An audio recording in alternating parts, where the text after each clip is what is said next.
તો સ્થાનિક સ્વરાજની ચૂંટણીને લઈ નારાજગીનો દોર ચાલી રહ્યો છે।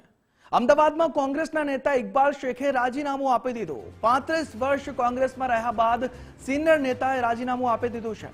કોંગ્રેસ પક્ષની કામગીરીથી નારાજ થઈને ઇકબાલ શેખે કોંગ્રેસમાંથી રાજીનામું આપી દીધું છે। નેતા બની બેઠેલા લોકોને પાર્ટીમાં રસ નથી તેવું નિવેદન પર રાજીનામા આપ્યા બાદ ઇકબાલ શેખનું સામે આવ્યું છે કે જે લોકો નેતા બનીને બેઠા છે તે લોકોને પાર્ટીમાં કોઈ રસ નથી। પક્ષના લોકોને તેમના ગ્રુપ ચલાવવામાં જ રસ છે। પાર્ટીએ કામ કરનારા લોકોની કદર નથી કરી। પાર્ટીને કોણ રેસના ઘોડા અને કોણ લગ્નના ઘોડા તે ખબર નથી। ગોમતીપુરના નાગરિકોએ મને ખૂબ જ સપોર્ટ કર્યો છે।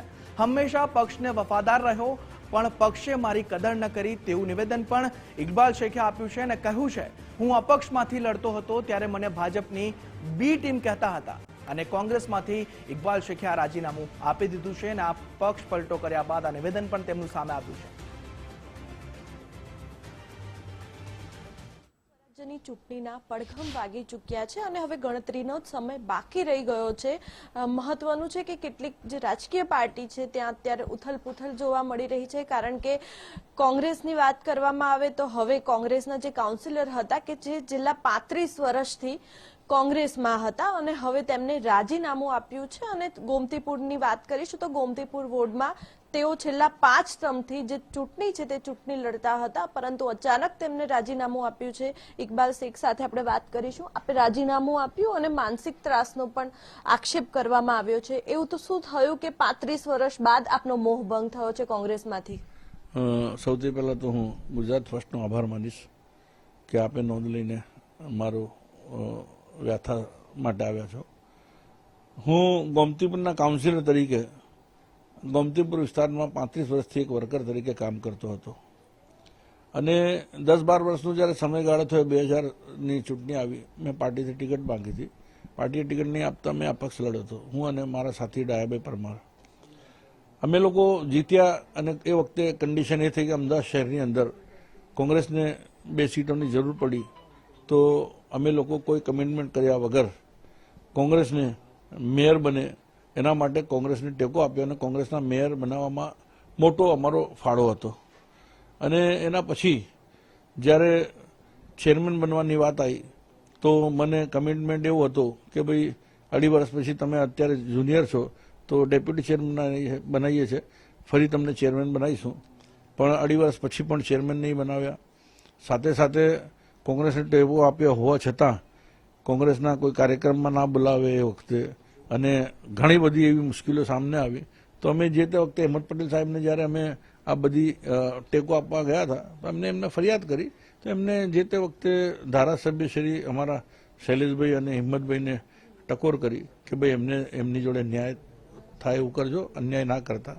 પરંતુ સતત 4 ટર્મથી છેલ્લી ઘડીએ કોંગ્રેસ પાર્ટી ટિકિટ આપે, સવારે 11 વાગે ભરવાનું હોય આપણે ફોર્મ જવા માટે, તો કોઈ 9 વાગે 10 વાગે આવીને તમને મેન્ડેટ આપે, તો જે નિર્ણાયક શક્તિ જે છે એનો અભાવ છે।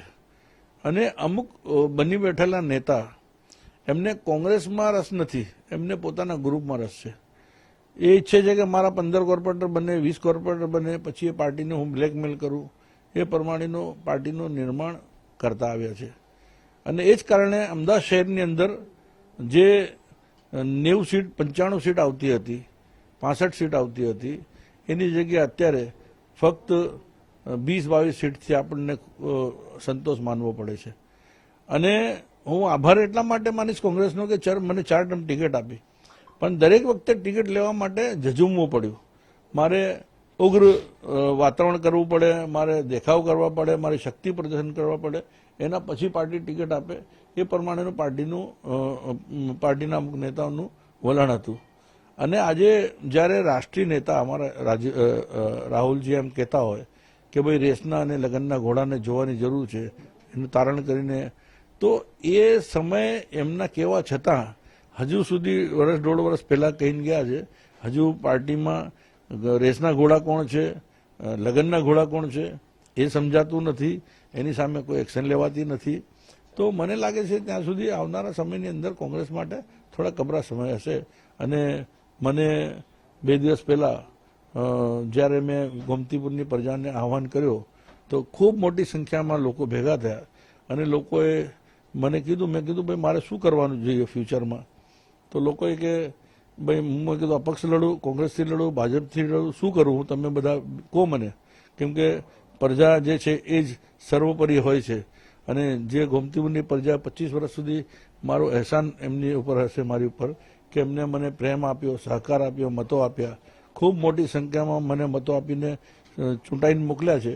તો હું માનું ત્યાં સુધી કે આવનારા સમયની અંદર ગોમતીપુરની પ્રજા જ બતાવશે કે ઇકબાલ શેખ મીમ પાર્ટીથી લડશે તો શું નિર્ણય આપશે.